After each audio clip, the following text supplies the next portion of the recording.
헌법재판소의 통합진보당 해산 결정 이후 통합진보당은 진보시민단체와 학계, 법조계 등과 만나 대응 방안을 논의하고 국가를 상대로 법적 대응에 나설 것을 밝히는 등 앞으로의 항로 모색에 나섰습니다. 그런 가운데 중앙선관위는 통합진보당 소속 지방의회 비례대표 의원들에게 퇴직 결정을 내렸습니다.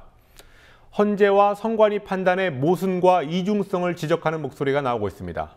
국회 중계카메라에 나가 있습니다. 곽보아 PD. 시민단체, 학계, 법조계 인사들이 오늘 모여서 비상원탁회의라는 것을 열고 헌재의 통합진보당 해산 결정을 반대한다는 입장을 오늘 밝혔습니다. 그 자리에 이정희 전 대표도 나왔는데 어떤 말을 했습니까? 네, 이 전 대표는 민주주의를 지키지 못했다며 참석자들에게 큰 절로 사과했습니다. 이 전 대표의 발언 들어보시겠습니다. 민주주의를 지키지 못해서 진보 정치의 결실을 지켜내지 못해서 정말 죄송합니다.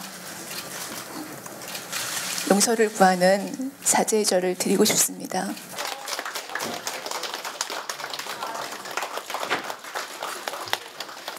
진보당 강제 해산은 막지 못했지만 우리 대한민국 한국 사회 전체가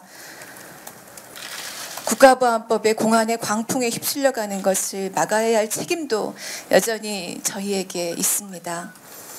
오늘 오전 서울 중구 프란치스코 교육회관에서 열린 비상원탁회의에는 전 통합진보당 관계자들과 시민단체, 학계, 법조계, 종교계 인사 등 70여 명이 참석해 헌재의 결정을 비판했습니다. 한홍구 성공회대 교수는 완전히 죽은 헌법재판소에 국가보안법 재판소라고 새 간판을 보내줘야 한다고 말했습니다. 한 교수는 진보당이 해산당하는 폭거가 있었는데도 시민들이 광화문 광장을 메우지 않은 것에 대한 반성과 허물어진 진보 진영을 재건하는 방법에 대한 고민이 있어야 한다고 지적했습니다. 정동익 4월 혁명의 상임위장은 가칭 민주쟁취국민운동 조직을 결성해 독재 회귀에 저항하자고 요청했고 참가자들은 다음 원탁회의에서 이 조직 실무단을 구성한다는 내용의 결의안을 박수로 채택했습니다. 한편 오늘 원탁회의가 진행되던 중 한 어버이연합 회원이 난입해 소리를 지르며 행사를 방해해 행사 관계자들에 의해 끌려나가는 소동이 있기도 했습니다. 예, 중앙선관위 결정 얘기를 해보겠습니다. 지방의회에서 활동하는 통합진보당 소속 비례대표 의원들의 의원직 상실 결정을 오늘 내렸습니다. 어떤 근거에 따른 결정입니까? 네, 중앙선관위는 이들 지방 비례대표 의원들이 당적을 근거로 당선됐기 때문에 당 해산 결정이 내려진 지난 19일자로 이들 6명을 퇴직 처리했다고 설명했습니다. 하지만 지역구에서 당선된 통합진보당 소속 기초의원 31명의 의원직은 유지되는데요. 중앙선관위 관계자는 정당법이나 공직선거법에 지역구 기초의원의 신분 관련 규정이 없어 선관위에서 판단할 수 없기 때문이라고 설명했습니다. 이에 대해 정당해산 심판소송 대리인단에 있던 이재정 변호사는 지역구건 비례대표건 국회의원직을 모두 박탈한 헌재 판결대로라면 선관위도 기초의원직을 다 상실시켜야 하는 게 아니냐며 헌재와 선관위 판단의 이중성과 모순을 지적했습니다. 선관위 결정 후 헌법재판소 앞에서는 의원직을 잃은 지방의회 비례대표 의원들이 기자회견을 열고 선관위 결정에 대해 효력정지 가처분 신청을 하고 지방의회 의원 지위에 확인의 소송을 제기하는 등 강력한 법적 대응에 나서겠다고 밝혔습니다. 의원직을 상실한 통합진보당 전직 국회의원들도 이어서 기자회견을 열고 국회의원직 박탈은 법적 근거도 없는 헌법재판소의 월권이라며 오늘부터 헌재 앞에서 1인 시위를 이어나가겠다고 밝혔습니다. 통합진보당 전 의원들은 이번 주 안에 서울행정법원에 헌법재판소 결정에 대한 효력정지 가처분을 신청하고 국회의원 지위 확인 소송을 제기할 예정이라고 밝혔습니다. 예, 이렇게 헌재 결정에 따른 후속 조치들이 착착 진행되고는 있지만 정작 헌재가 심리를 제대로 했냐라는 지적이 나오고 있습니다.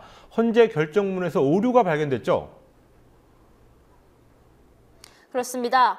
헌법재판소는 결정문에서 민혁당이 경기 동부연합에 영향력을 행사한 사실은 이석기가 주도한 내란 관련 참석자들을 통해서도 확인된다며 참석자 20명의 명단을 소개한 바 있습니다. 하지만 오늘 통합진보당 관계자와 소송 대리인단 측은 결정문에 쓰인 A씨는 형사소송에서 검찰과 국가정보원이 회합 참석자로 한 번도 거론하지 않은 사람이고 현재는 당원도 아니라고 밝혔습니다. 또한 헌재가 결정문에서 아로 모임 참석자로 언급한 B씨도 형사소송에서 거론되지 않았고 실제 회합에 참석하지도 않은 인물이라고 말했습니다. 헌재는 이에 대해 드릴 말씀이 없다며 사실상의 오류를 시인했습니다. 헌재가 정당 해산이라는 초유의 결정을 하면서도 사실 확인도 제대로 하지 않은 채 졸속으로 진행했다는 비판이 나오고 있습니다. 예, 통합진보당 해산에 관해서 오늘 정치권에서는 또 어떤 얘기가 나왔는지 알아보겠습니다. 과거에 통합진보당과 야권연대를 했다는 이유로 새정치민주연합에 종북 숙주정당이라는 딱지를 붙였던 새누리당인데요. 그런 공격 논리를 계속 유지하고 있는 겁니까? 네, 김무성 새누리당 대표의 경우 오늘 새정치민주연합에 건전한 진보의 모습을 보이라고 제안하며 수위 조절을 했습니다. 하지만 새누리당 일각에서는 여전히 종북 숙주론을 펼쳤습니다. 하태경 새누리당 의원의 발언 들어보시겠습니다.